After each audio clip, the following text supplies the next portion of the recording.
Hi there, welcome to my channel. Today I'm going to show you how I did a tall deep scrunch using the new ice dye colors from Dharma. So the first thing I did is I laid my sweater down on a bed of fleece. You do not have to do this. There's fleece in your hoodie, and so this was kind of an unnecessary step, but I wanted to see if it made any sort of difference, and it didn't. So you don't need to use the fleece part if you're doing a hoodie. I basically just squished it all in there, tried to leave a little bit of space. I didn't want it squished too tight. Right here I'm using that fleece as a barrier, so I'm just kind of pulling it up so the ice wouldn't come out. That was one bonus to it, but if you don't have like a yard of fleece, you don't have to do that. It was just an experiment. So once you get it all squished in there like that, you're going to add your ice. You can use any sort of ice. This was store-bought ice, but you can use any ice you want. Just cover it all the way up, and I've also found that the smaller ice doesn't really give a different result, but it does melt faster, so that's a bonus. So the first color I used was Phoenix Flame. Again, this is a new ice dye color. It's formulated specifically for ice dyeing, and I just put it on stripes across the hoodie. The next color I used was Kaleidoscope Eyes. This is a really pretty one. It's like purple and then it splits kind of green.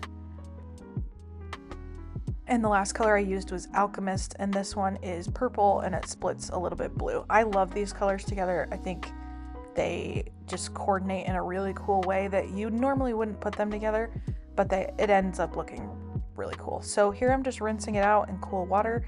One thing I will say as well that I forgot to mention is this was dyed inside out. That's an important thing to note, because if you don't dye it inside out, the front and the back look quite a bit different. So I'm just rinsing it in cool water, getting as much excess dye out as I can. After I've rinsed it in cool water, I bump the water up to pretty hot so that I can get out even more excess dye. Sorry, my head keeps getting in the way, but you know, you gotta put your back into it sometimes, especially these hoodies. They take a long time to rinse out, so that's why I keep kind of putting a lot of pressure in there. So I've got the water up to hot now, and you can kind of see the excess dye coming out. And then what I like to do is use Dawn dish soap. So Dawn dish soap has something in it that will help get rid of even more excess dye.